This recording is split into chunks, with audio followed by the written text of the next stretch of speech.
Alors aujourd'hui, je te donne tout ce qu'il faut savoir sur la publicité d'Amazon en 2024. Faut-il faire de la publicité en auto ou en manuel? Quel ciblage adopter selon ses objectifs? Que tu sois débutant ou que tu aies déjà fait de la publicité pour vendre tes livres, je te donne tout. Alors je t'invite à bien regarder toute la vidéo car dans cette vidéo, je te donne une petite pépite qui a vraiment son poids.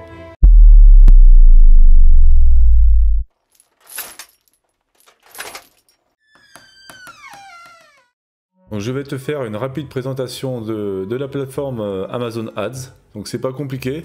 Pour y accéder, soit tu cliques sur Marketing ici, soit tu vas sur le livre de ton choix et tu cliques sur les trois petits points, promotion et publicité. Ensuite tu choisis ton site de vente. Donc sur la plateforme Amazon Ads, tu vas pouvoir créer de la publicité sur toutes les plateformes d'Amazon.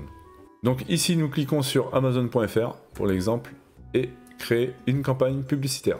Donc là bien évidemment tu vas devoir t'inscrire sur Amazon Ads et remplir tes paramètres de paiement. Donc très important, tu vas devoir le faire également séparément pour chaque pays où tu veux faire de la publicité. Alors donc là tu arrives sur une page où tu as le choix entre deux types de campagnes, les sponsor products et les sponsor brands. Donc là, ici, les sponsors products, ça va être tout ce qui est affiché sur la page produit ici, ainsi que les livres suggérés en sponsorisé quand tu es sur la page d'un livre. Donc là, comme tu peux voir ici, ça c'est du sponsor product. Donc comme ceci et comme ceci. Ensuite, tu as le sponsorized brands. Donc lui, ça va être tout ce qui est bannière au-dessus, en haut de la page. Donc là, tu vas pouvoir présenter ton nom d'auteur, par exemple, avec 3 de tes livres. Voilà. Donc ça, c'est pas la publicité que je te conseille. C'est une publicité qui peut fonctionner pour certaines niches, mais souvent, moi, je parle par expérience, ça m'a pas toujours rapporté les meilleurs résultats. Dans notre exemple, nous allons partir sur un sponsor product, et c'est ce que je te conseillerais de faire quand tu lances ta campagne. Donc ensuite, là tu vas taper la recherche de ton livre que tu as déjà publié, ou tu vas copier-coller la signe de ton livre. Donc une fois que tu as fait ça, tu vas aller dans la rubrique ciblage ici, et donc tu vas avoir le choix entre ciblage automatique ou ciblage manuel. Donc pour le ciblage automatique, je te le déconseille. Tout simplement car l'algorithme Amazon Ads, pour être pertinent, se sert des données de ton livre. Donc si c'est un lancement de livre, il n'a aucune donnée sur ce livre. Il va vraiment galérer à trouver de la pertinence et il va te proposer toutes sortes de mots-clés très souvent qui ne sont pas pertinents. Donc l'auto, pour les débuts, on ne fait pas. Ensuite, tu pourras t'en servir pour faire une recherche de nouveaux mots-clés. Donc ça sera qu'à partir du moment où ton livre aura vendu organiquement, mais également vendu en manuel. Une fois que tu commenceras à avoir pas mal de données à renseigner à l'algorithme, là tu pourras entrevoir de passer une pub auto. Voilà. Alors je vais te montrer quand même. Alors sinon pour l'auto c'est pas compliqué, tu règles l'enchère ici. Là le ciblage négatif si tu veux cibler en négatif et tu valides. Voilà tout simplement. Là tu as ta stratégie d'enchère. Donc ensuite tu vas avoir le réglage manuel, donc c'est ce que je te conseille. Donc là, tu vas avoir le choix entre un ciblage par mot-clé ou un ciblage par produit. Tu peux voir ici, on se met en manuel ici. Et là, comme tu peux voir, ciblage par mot-clé ou par produit. Donc le ciblage par mot-clé, ça comprend toutes les pages ici. Ça va t'afficher le livre sponsorisé sur cette page ici. Et le ciblage par produit, ça va te l'afficher sur les pages produits de chaque livre. Donc sur ce livre-là, par exemple, si on accède à sa page produit, les livres suggérés en bas, donc ici par exemple, ça c'est des publicités produits. Tu vas également pouvoir les mettre en catégorie. Donc dans les catégories de livres qui sont ici. Voilà. Donc là, je te conseille de faire les deux, tout simplement. Tu fais un ciblage par mot-clé et un ciblage par produit. Ensuite, pour un ciblage par mot-clé, il va falloir faire plusieurs ciblages par mot-clé. Je te conseille toujours de détailler tes campagnes au maximum. Ne fais pas une campagne générale, ça va être brouillon. Et pour analyser les données par la suite, tu ne pourras pas, tout simplement. Donc là, ici, tu vas avoir le choix entre exact, expression et large, comme tu peux voir ici. Donc nous allons partir dans cet exemple sur un ciblage par mot-clé. Et donc ici, tu te retrouves avec des suggestions. Donc là, c'est normal, j'ai pas mis de livre, donc j'ai aucune suggestion. Mais toi, quand tu vas remplir le livre ici, tu vas avoir des suggestions ici. Personnellement, tu les prends pas. Normalement, tu as dû faire une recherche de mots-clés au préalable, une recherche de mots-clés pertinents, avec, si possible, un bon volume de recherche et peu de concurrence. Et tu as dû dresser une liste de tous ces mots-clés. Donc ces mots-clés-là, tu vas les utiliser maintenant dans la publicité. Donc ici, tu vas cliquer sur saisir une liste, ici, et tu vas remplir tes mots-clés. Donc là, enchère suggérée, je te conseille pas de dresser comme ça, personnellement. Tu vas mettre personnalisé, et là, tu vas pouvoir régler l'enchère de ton choix. Ça dépend des budgets. Après, ça sera libre à chacun. Si tu veux vraiment tester ton livre, voir s'il fonctionne, tu peux laisser 40. Il n'y a aucun problème. Il faudra juste surveiller voilà, comment ça se passe. Tu peux commencer plus bas, tu peux commencer à 20 centimes, et tous les 15 jours, augmenter progressivement. Sachant que actuellement, vu le nombre de concurrences qu'il y a sur Amazon, c'est de plus en plus dur d'avoir des enchères faibles. C'est encore possible sur certains livres, mais c'est pas la généralité. Voilà. Donc ici, tu as le choix entre des types de correspondances. Donc tu as le choix entre large, expression ou exact. Là, elles sont toutes les trois cochées, comme tu peux voir. Donc ça, il ne faut jamais les laisser toutes les trois cochées. Pour une campagne, tu gardes une seule type de correspondance. Donc si tu veux avoir les trois, il faudra que tu fasses 3 campagnes différentes. Comme ça, tu pourras comparer les campagnes entre elles pour savoir lesquelles sont plus performantes par rapport aux autres. Donc les types de correspondance, tu as l'exact, l'expression et le large. Donc ça correspond à quoi?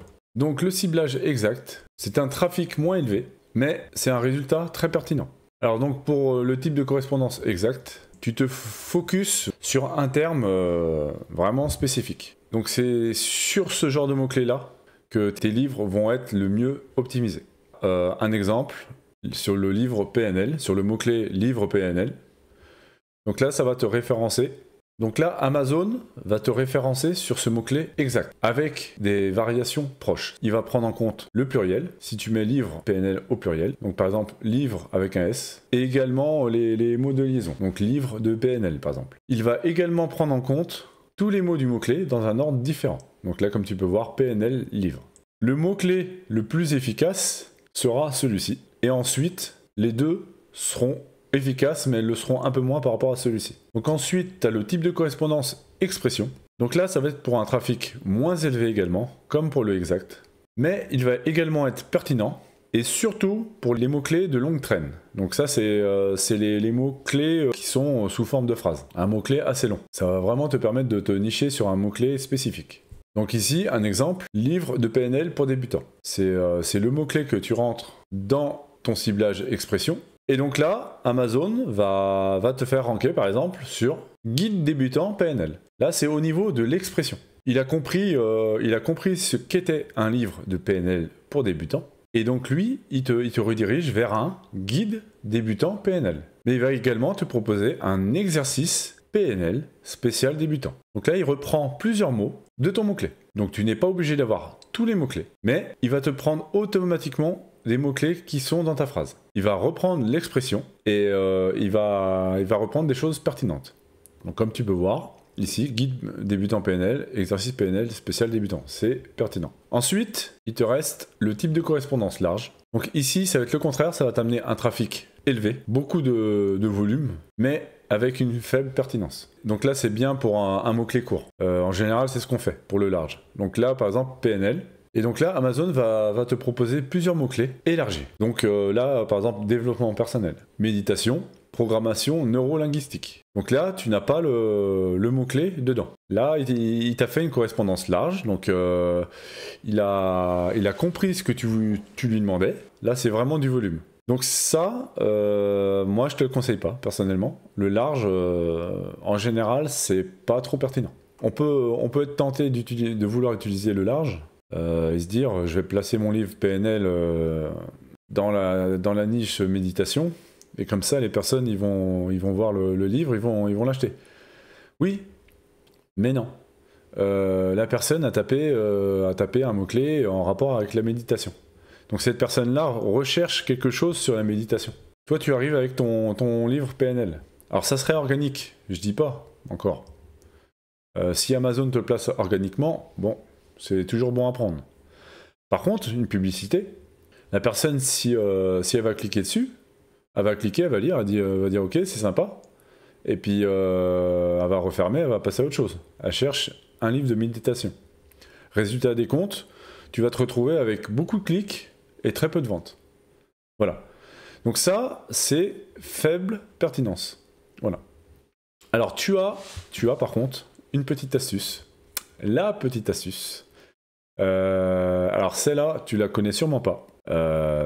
Donc pour la correspondance large, il y a une petite hack que tu peux faire. Si dans le mot-clé que tu rentres ici, par exemple là tu as mis guide PNL, par exemple, tu as mis 2 mots. Si tu veux par exemple garder, je te donne un exemple, le mot guide, eh bien il te suffit de mettre un plus devant le mot, collé au mot guide. Tu mets plus guide, tout attaché. Et ensuite tu mets PNL avec un espace. Et là, Amazon va te proposer une suggestion plus large, mais toujours en gardant le mot guide. Guide développement personnel, guide méditation, guide programmation neurolinguistique. Voilà. C'est la petite astuce qui peut être pas mal à utiliser pour les mots-clés larges. Personnellement, si j'utilise le large, je vais quasiment automatiquement l'utiliser avec le plus. Donc là, c'est ce que je te donne là aujourd'hui, c'est la petite astuce qui peut faire toute la différence avec un type de correspondance large. Si tu veux mettre un pouce à la vidéo, il n'y a pas de problème. Voilà. Ensuite, tu as le ciblage par produit. Donc je réduis ça. Et donc là, tu as les produits et les catégories. Ça, on l'avait vu tout à l'heure. Donc ensuite, pour l'auto, recherche de nouveaux mots-clés. Donc tu vas t'en servir. Donc une fois que tes pubs ont donné des données ici, tu vas pouvoir utiliser la pub auto. Tu vas remplir ton ASIN ici et l'algorithme va détecter automatiquement les données de ton livre. Et à partir de là, il va te proposer des mots-clés. Donc toi, le but ici, ça va être de mettre en mots-clés négatifs tous les mots-clés que tu utilises dans ta campagne exacte ici. Ensuite, tu vas avoir un réglage à faire. Ensuite, tu vas pouvoir optimiser tes enchères au niveau correspondance proche, large, substitut et complément. Donc là, c'est simple. La correspondance proche et large, c'est les mots-clés, tout simplement. Ça va te cibler sur des mots-clés. Et les substituts et compléments, ça va te cibler sur tes concurrents. Donc pour le proche, par exemple, mots-clés livre de PNL, correspondance large, il va te trouver par exemple livre de développement personnel. Pour les substituts, ça va être les livres de tes concurrents. Donc si tu fais un livre sur le PNL, tous les livres de PNL concurrents, il va les chercher et te les proposer. Alors bien entendu, si tu les as déjà fait en ciblage par produit, il faudra que tu les mettes en négatif sur ta pub auto. Et en complément, donc là, ça va être des livres complémentaires. Je te donne un exemple, par exemple un livre de méditation et que ta publicité apparaisse sur par exemple un coussin de méditation. Voilà, c'est quelque chose qui est complémentaire à ton livre. Alors maintenant, tu sais exactement comment fonctionne le ciblage, tu vas devoir maintenant définir tes enchères. Donc nous, on est parti sur du manuel. Donc ici, tu vas te mettre en saisir une liste et tu vas donc remplir la liste de mots-clés que tu as et tu vas te mettre sur enchères personnalisées. Là, tu fais une campagne pour large, tu la valides complète, tu refais la même chose, une campagne expression et une campagne exacte. Donc là, tu tapes ton livre PNL, fais ajouter mots-clés. Donc là, tu as ton enchère que tu as réglé ici. Là, tu règles le ciblage négatif de tes mots-clés. Et ensuite, tu arrives sur les stratégies d'enchères de ta campagne. Donc là, tu vas avoir le choix entre des enchères dynamiques à la hausse et à la baisse, des enchères dynamiques à la baisse uniquement, ou des enchères fixes. Donc alors, ce qu'il faut savoir, c'est que sur Amazon Ads, il y a plusieurs facteurs qui sont pris en compte. Il y a le prix de ton enchère, mais il y a également la pertinence de ton livre par rapport aux mots-clés et la pertinence par rapport au lecteur, s'il a été acheté beaucoup ou pas. Tout ça rentre en compte dans l'algorithme. Donc pour tout ce qui est commentaires et valeur du livre, ça va être Amazon qui va ajuster. Nous, on peut seulement jouer sur la valeur des enchères. Donc les enchères dynamiques à la hausse et à la baisse. Donc là, ça va être Amazon qui va gérer ta stratégie d'enchère. Donc là, c'est-à-dire que en fonction des différents paramètres, Amazon va baisser ton enchère si le livre n'est pas pertinent, par exemple, ou va l'augmenter s'il est pertinent, s'il estime qu'il vend bien pour ce mot-clé. Ensuite, tu as l'enchère dynamique à la baisse uniquement. C'est-à-dire que là, pour une valeur d'enchère que tu donnes, Amazon se réserve le droit uniquement de modifier ton enchère à la baisse. C'est-à-dire que s'il marche bien, il va laisser ton enchère. S'il marche pas bien, il va la baisser. Par contre, il va pas pouvoir augmenter plus pour vous faire plus de ventes et mieux se placer si ton livre fonctionne super bien. Et pour terminer, tu as les enchères fixes. Donc là, ça va être toi qui vas avoir la main sur le prix de tes enchères. Alors maintenant, je vais donner un exemple ici. Là, tu as ce livre-là. Cette personne a mis sur le mot-clé livre PNL, en exact, une enchère à 50 centimes. Cette personne-là a mis 40 et cette personne-là a mis 30. Voilà. Toi, tu ne connais pas, bien entendu, les enchères de tes concurrents. Tu décides de mettre 60 ici. Donc là, si tu mets à la hausse ou à la baisse, donc là, tu as mis une enchère supérieure au premier résultat. Donc logiquement, tu devrais te placer devant. Sauf que si tu as mis une enchère à la hausse et à la baisse, Amazon calcule aussi la pertinence de ton livre. On est d'accord. Donc si tu viens de lancer ton livre, ce livre-là a 216 commentaires, il doit être vendu beaucoup, il peut se réserver le droit de te baisser ton enchère. Il estime que tout cela sont plus pertinents et te baisse ton enchère à 20 centimes. Et tu vas te retrouver ici, ou plus loin. Ensuite, toujours pareil, donc même chose pour la stratégie d'enchère à la baisse, dans ce cas-là. Amazon se réserve uniquement le droit d'agir à la baisse. Ton livre n'a aucun commentaire, il va avoir tendance à être baissé. Éventuellement, il va le tester, mais il va pas le tester longtemps, hein. Il va vite le remplacer là. Voilà. Et tu as le troisième choix, l'enchère fixe. Donc là, c'est-à-dire, Amazon ne peut pas baisser ton enchère par rapport à la pertinence des livres de tes concurrents. Donc si tu as mis 60, ici, tu vas te retrouver devant la personne qui a mis 50. Et par contre, là, la petite subtilité, c'est que tu ne vas pas payer 60. C'est quand tu es devant le deuxième, tu payes simplement 1 centime de plus que le deuxième. Tout simplement. Toi, tu as misé sur 60, c'est toi qui as remporté l'enchère. Donc tu viens te remettre au prix juste au-dessus de la deuxième personne. Donc tu as misé 60, la personne avait 50, donc là tu vas dépenser 51 centimes, tout simplement. Donc là, ensuite, ce qui peut faire la différence, c'est si tu avais mis 35 centimes d'enchère. Tu serais supposé être entre les deux là. Tu paieras 21 centimes. Par contre, donc si tu mets une enchère à la hausse et à la baisse, si ton livre est très pertinent, Amazon va augmenter ton enchère pour te placer devant. Si ton livre n'est pas pertinent, c'est une sécurité d'ailleurs pour toi, pour éviter de te faire perdre trop d'argent, ton livre va baisser. Et donc, si tu es uniquement à la baisse, ton livre ne pourra pas monter, même s'il est pertinent. Il restera sûrement ici, ou s'il n'est pas pertinent, il baissera. Et pour terminer, l'enchère fixe, tu resteras là où tu es. Voilà. Alors là, forcément, tu comprends qu'il y a plein de stratégies, hein, du coup. Et donc là, forcément, pour te les donner, ça prendrait trop de temps. En fonction de ton budget, déjà, si tu as beaucoup de budget ou pas. Est-ce que ton but, c'est de faire un lancement canon ? Est-ce que ton but, c'est de faire une publicité qui ne te coûte pas trop cher ? Ou alors, tu as une stratégie de mettre ton livre au premier rang organique ici, pour ce mot-clé. Et ça, suivant si tu as le petit budget ou le gros budget, etc. etc. Donc là, suivant les cas, il existe plusieurs stratégies à adopter, tout simplement. En publicité, il n'y a pas de recette miracle. C'est un ensemble qui va faire que, au final, tu es rentable ou tu l'es pas. Faut juste optimiser ces publicités. Donc maintenant, je vais te montrer la console publicitaire.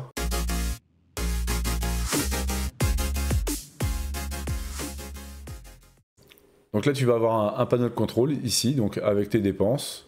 Le nombre d'impressions, donc là c'est à chaque fois qu'un certain mot-clé a été tapé et que ton livre est apparu sur la page, tout simplement. Ça c'est le coût par clic, donc c'est le calcul de combien te revient le clic d'un lecteur sur ta publicité. Et ça c'est la COS. Donc ces deux-là sont très importants, hein, très très importants. Donc la COS, là ça va être le ratio dépenses publicitaires par rapport à ton chiffre d'affaires.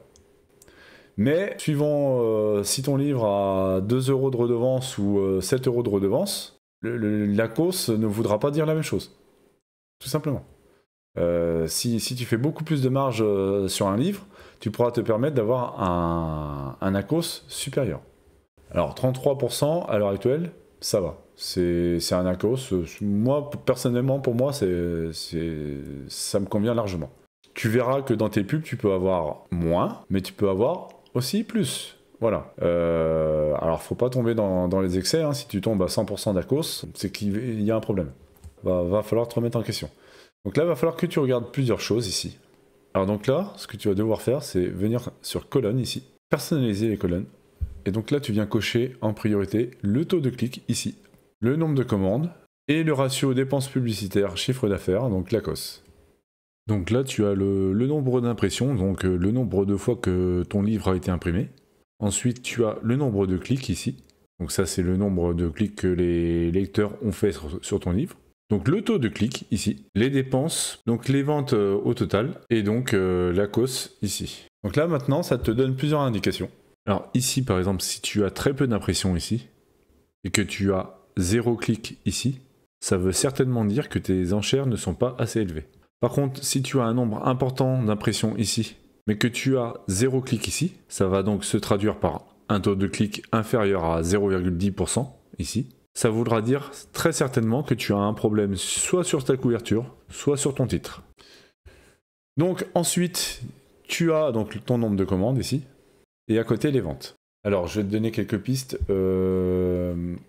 Si tu veux pas dépenser trop d'argent, je te conseille de te mettre en enchère dynamique à la baisse uniquement. C'est le mieux. C'est là que tu auras les meilleurs résultats au niveau rentabilité. Tu vendras moins qu'une enchère dynamique à la hausse et à la baisse ou une enchère fixe, mais tu seras beaucoup plus mesuré au niveau de tes dépenses. Voilà. Plus facile à faire des bons ACOS en enchère dynamique à la baisse. Alors si tu es sûr de ton livre et que tu as une stratégie plus agressive, l'enchère à la hausse et à la baisse est très bien également. Alors d'ailleurs, Amazon le conseille, donc les campagnes utilisant la stratégie d'enchère à la hausse et à la baisse ont généré une fois plus de ventes avec un retour sur investissement inférieur de 3% par rapport aux campagnes utilisant les stratégies d'enchère à la baisse uniquement. Alors, données internes à Amazon 2022. Alors, sauf que moi, dans la réalité, clairement, les enchères à la baisse uniquement vont être plus rentables. C'est-à-dire que tu vas dépenser moins d'argent à proportion. Par contre, les enchères dynamiques vont te faire ranker ton livre beaucoup plus au niveau organique. La pub que tu fais, c'est pas seulement un coût pour générer une vente. Ce coût-là va te générer une vente au moment, mais va également participer à faire en sorte que l'algorithme d'Amazon mette plus en avant ton livre sans publicité sur les pages produits. Que sur le long terme, la publicité, c'est très efficace pour ton livre. Si tu suis une stratégie continue, c'est pour ça que c'est important de ne pas se cramer non plus. Il faut penser court et il faut penser long terme également. Voilà. Et ensuite, tu as donc l'enchère fixe. Et donc ça, je te conseille, si tu veux vraiment faire un lancement explosif, prends tes meilleurs mots-clés, tu les mets en enchère fixe pour ton lancement. L'avantage avec l'enchère fixe, c'est que ton livre ne va pas être baissé en catégorie par rapport à sa pertinence. Il va ranker par rapport à l'enchère que tu lui as demandé. L'enchère fixe coûte plus cher que le reste. Voilà. Donc après, c'est un choix.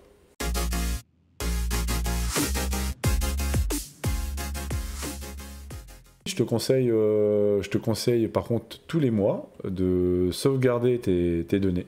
Donc là, pour ce faire, tu viens ici et tu te rends sur suivi, mesurer, rapport et rapport sur les publicités sponsorisées. Tu viens ici. Donc là, tu vas avoir tes rapports. Tu fais créer rapport. Donc là, tu choisis. Donc là, tu choisis ton catégorie de rapport, nous c'est les products. Donc là, ensuite, tu tapes ton type de rapport, hein, il te donne tout, hein, tu peux tout télécharger. Unité de temps résumé ou quotidien, les périodes 30 derniers jours, tu fais exécuter le rapport ici. Et donc là, ça va te créer un fichier CSV que tu vas pouvoir télécharger et ranger dans un dossier. Voilà. Donc tu vas pouvoir consulter toutes tes données. Tu auras le nombre d'impressions pour un mot-clé donné, tous les termes de recherche qu'ont réellement fait les personnes. Tu vas pouvoir utiliser ça, par exemple, pour modifier tes mots-clés organiques. Les meilleurs mots-clés qui vont apparaître ici, tu peux les rentrer en organique sur la page de publication d'Amazon. Voilà. Au fur et à mesure du temps, ton livre, tu vas l'optimiser, et qui va faire en sorte que il sera beaucoup plus performant et tu vas maintenir sa performance également grâce à la pub et grâce au fait de le faire ranker en première page sur tes mots-clés. Voilà. Voilà, ça se termine ici. J'espère que tu as apprécié la vidéo. J'espère que ça va pouvoir te servir dans ta recherche de performance pour tes livres sur Amazon. Et je te dis à bientôt dans une prochaine vidéo. C'était Sylvain de l'école KDP. Ciao.